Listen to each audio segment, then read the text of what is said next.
Bem, deixa eu trazer talvez uma informação que é importante a gente discutir. E durante a tarde, nós, na produção do programa, na redação da Jovem Pan, nós avaliávamos o impacto, né, caso esse número se confirme.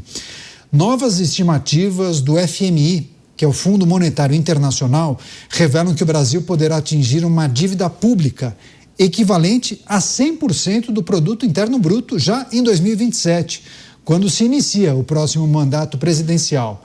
O relatório Monitor Fiscal, divulgado durante os encontros de primavera em Washington, ele traz justamente esse alerta para o cenário econômico nacional. Em comparação com as previsões divulgadas pelo FMI em outubro do ano passado, as perspectivas atuais para as contas públicas brasileiras mostram deterioração, ou seja, uma piora. Na ocasião, o órgão previa que a dívida só alcançaria 98,1%. Ufa! Isso do PIB, né, em 2030. Só que agora o relatório revela que o índice deverá chegar a 105,5% no início da década de 2030. Eu vou começar essa rodada de análises com o Bruno Musa para ele explicar exatamente quais são as consequências da dívida pública atingir a totalidade do produto interno bruto, a falta de capacidade de investimento e quais são os caminhos possíveis, né? É cortar na própria carne, diminuir o tamanho da máquina, ou talvez um outro governo pense, bom, qual é a saída? Vamos criar novos impostos.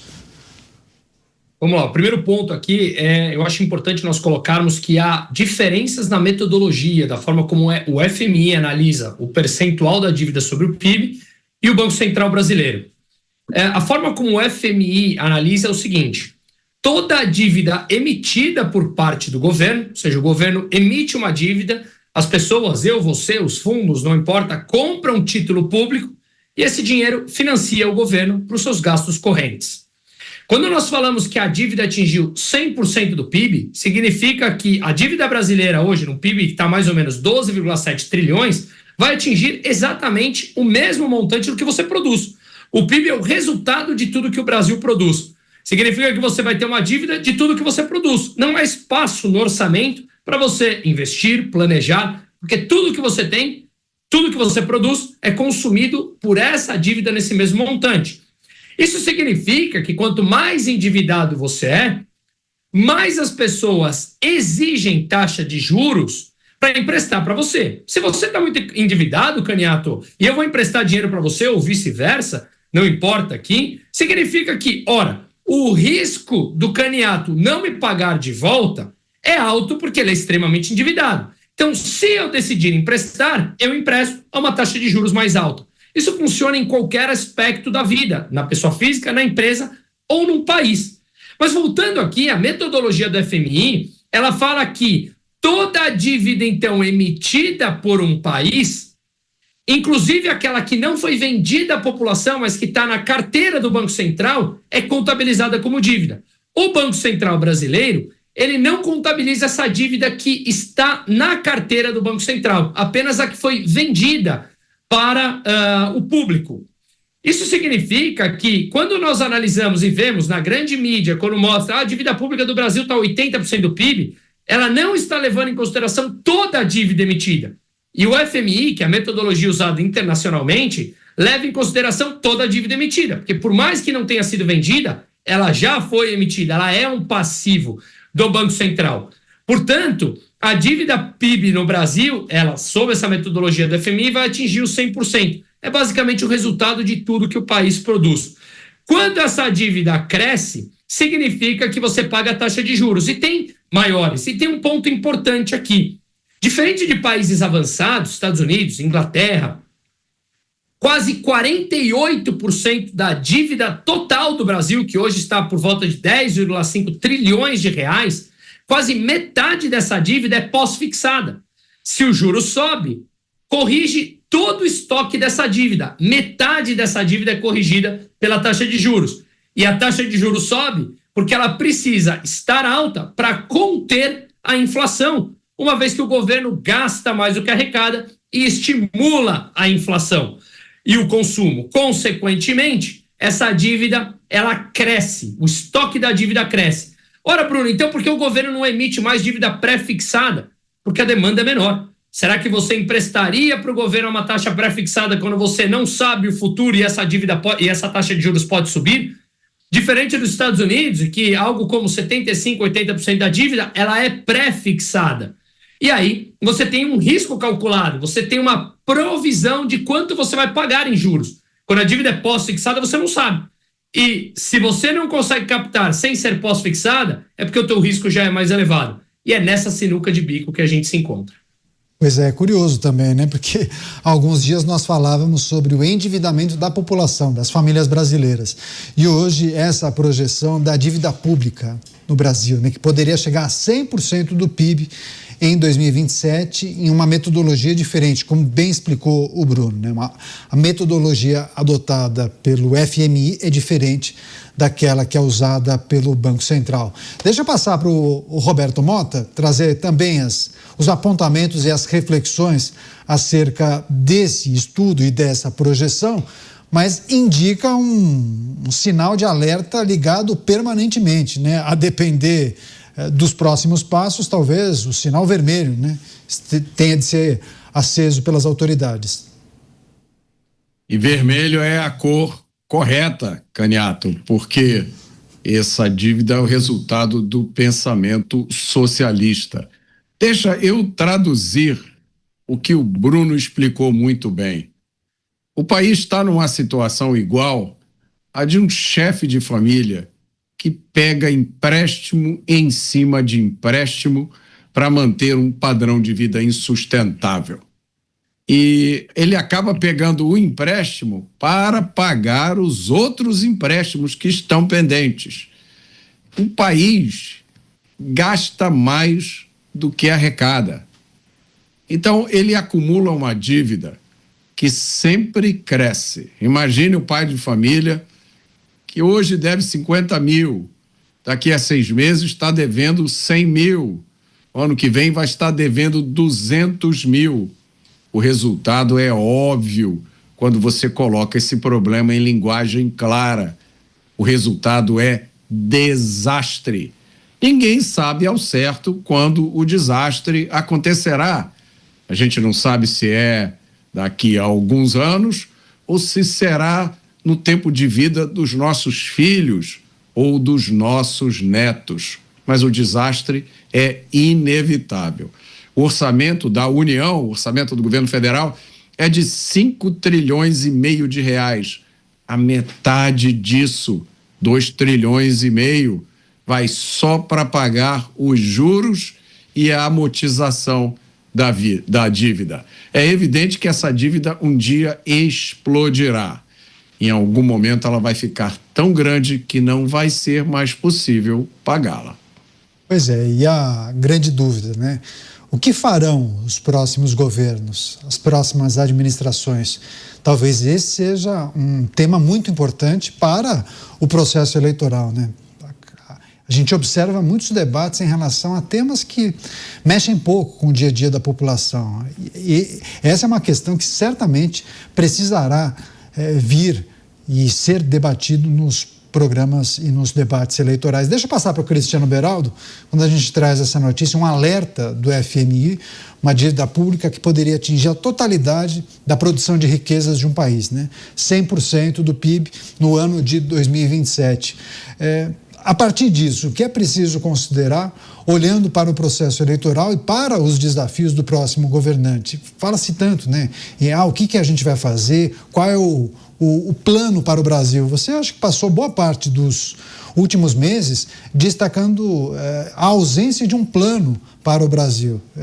O governo está na reta final, dá para entregar essa administração, e você mencionou por diversas vezes. Bom, mas qual foi o plano apresentado? Não ficou claro para você, né? O plano era destruir o Brasil. E esse ponto de referência de 100% do PIB, né, para a dívida, é mais uma demonstração clara que nós estamos no final da jornada de um país tão rico, mas que não oferece absolutamente nenhuma perspectiva de futuro próspero para a sua população, o que é uma aberração, é um absurdo, é inconcebível para qualquer pessoa de boa fé de qualquer lugar do mundo, de um país civilizado, contar a história do Brasil e a pessoa verificar em que ponto estamos. Porque uma dívida deste tamanho, com o nível de taxa de juros que nós temos no Brasil, torna o país completamente inviável. E eu vou explicar por quê. Porque com essa taxa de juros de 15% ao ano, ou quase isso agora, não há estímulo para que as pessoas tirem o seu dinheiro do banco e invistam em alguma coisa produtiva. Então, a nossa dinâmica financeira se resume aos bancos financiarem o governo incompetente que paga uma conta, os bancos repassam um pedaço para os investidores e aí fica nessa. Agora, vida real, abrir uma loja, abrir uma indústria, criar emprego, movimentar a economia, expandir os negócios, isso você vai tendo cada vez menos, porque não faz absolutamente nenhum sentido. Então, hoje, o Brasil se moldou de uma forma que não tem mais a menor chance dele dar certo. De novo, essa questão do projeto, ele tem que ser um projeto cada vez mais duro e radical, porque os nossos problemas são cada dia mais graves. Então, nós não temos o elementar no país e o dinheiro vai todo para pagar juros da dívida. Como é que você vai investir no que é necessário? Olha, nós moramos aqui em São Paulo, uma cidade, a maior cidade do Brasil, a cidade mais rica do Brasil, ela não consegue ter um sistema de semáforos que funcione quando chove. É esse o nível de atraso que nós vivemos no Brasil e vivemos incorporando na normalidade. Ninguém mais se espanta. Você olha e fala, puxa vida, é que nem a época que tinha muito assalto a banco, né? Eu me lembro, lá nos anos 90, né? Tinha muito assalto a banco. Mas era tão normal que às vezes a pessoa estava lá, assaltava o banco, ela saía tomar um cafezinho. Aquilo ali estava incorporado ao dia a dia dela. Este é o absurdo brasileiro, que a gente vai aceitando esse tipo de coisa e o governo não se sente nem um pouco, este governo que está, não se sente nem um pouco responsável em apresentar soluções reais. Ele se preocupa exclusivamente com a narrativa, com a história a contar, enquanto a vida real vai se consolidando nessa tragédia. Agora, Dávila, nós estamos nos aproximando de um processo eleitoral, né? Eu fico imaginando que muitas pautas serão trazidas para o debate. Coisas importantes, outras não tão importantes e algumas que não fazem diferença, mas rendem muitos cliques, né? Rendem manchetes.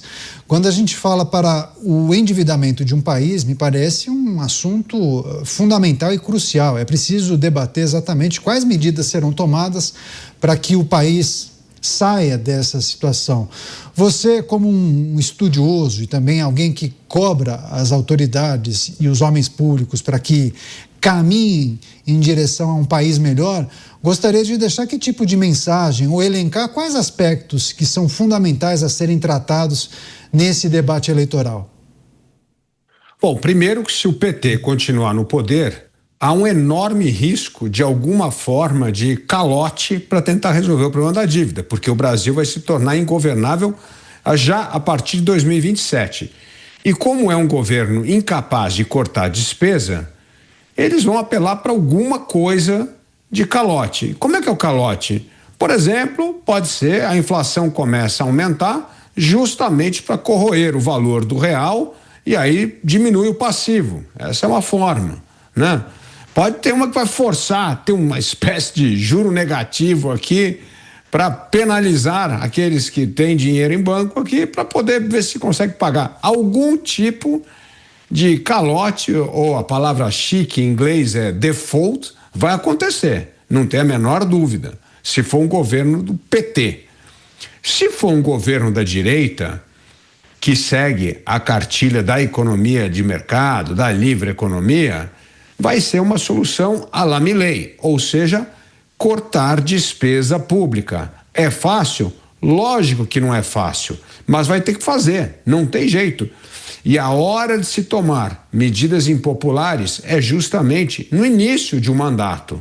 Por isso, o presidente da República tem que estar com todas as medidas prontas, assim como Milei estavam com todas as medidas prontas, para enviar no primeiro dia de governo, a fim de acelerar a aprovação dessas medidas e conseguir fazer o corte de despesa.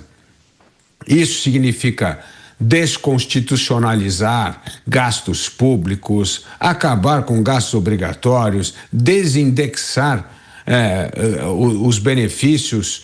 Vai ter que fazer mudanças difíceis, mas um governo liberal, um governo pró-mercado sabe que o único remédio factível para não gerar recessão no país é cortar despesa pública. Eu me lembro muito bem, né, Canhato? Você também, na campanha do Milei, que ele colocava aquele flip sharp com os post-its e ia tirando Ministério da Cultura, fora. Ministério da não sei onde, fora. Ia tirando tudo para dar aquele sinal de que o governo iria cortar na carne o gasto público. É isso que pode salvar o Brasil de um desastre e fazer com que o Brasil ganhe a confiança do mercado e isso sim ajude a retomada do crescimento econômico, do investimento e principalmente da queda de juros, como bem disse o Bruno Musa e o Beraldo. O grande problema do Brasil é que esse estoque da dívida cresce porque nós temos a taxa de juros mais alta do mundo. Mas para diminuir essa taxa, o governo precisa mostrar capacidade de reduzir despesa e ter superávit primário. Se com essas duas medidas, o juro vai cair rapidamente e caindo rapidamente o juro, o estoque da dívida cai. Então, esta é a única solução viável sem criar qualquer mandrake que vai precisar acontecer em alguma forma de default se o PT continuar no poder.